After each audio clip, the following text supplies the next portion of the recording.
C'est ici même dans l'actuelle région de San, notamment les cercles de Tomia et San, que le projet a démarré ses interventions en 2015. Pour un investissement total d'environ 4 890 millions de nos francs sur une durée de 4 ans, 2015-2018.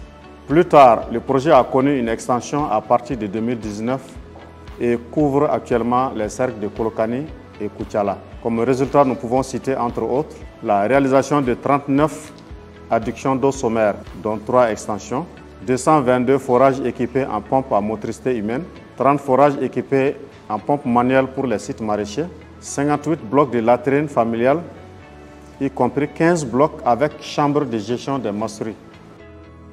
Vous conviendrez avec moi que de tous les appuis, celui destiné à apporter de l'eau potable à la population occupe une place de choix dans les orientations de la politique nationale de notre pays.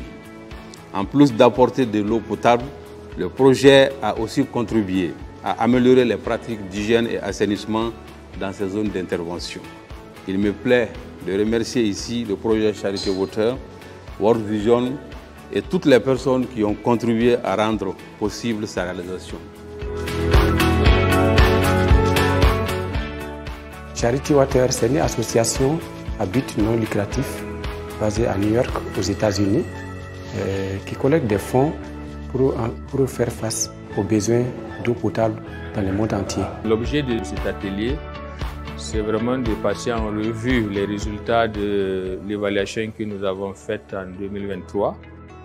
Pendant cette enquête, nous avons ciblé 100 points d'eau échantillonnés et aussi 91 communautés, 9 écoles et 492 ménages.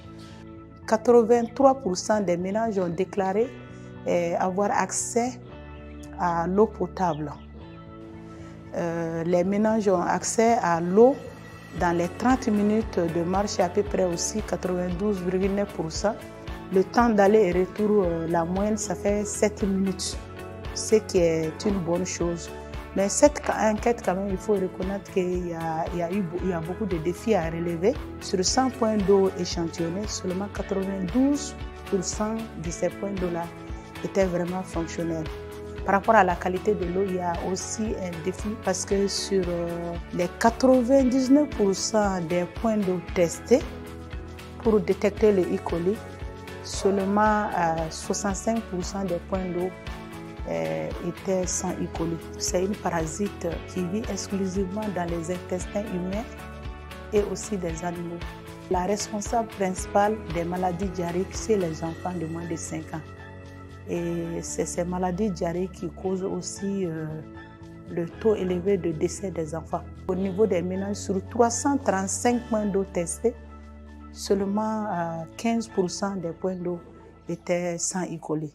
L'un des premiers défis, c'est par rapport au temps de réparation des installations. Sachant bien que des réparateurs ont été identifiés, formés, outillés par le programme.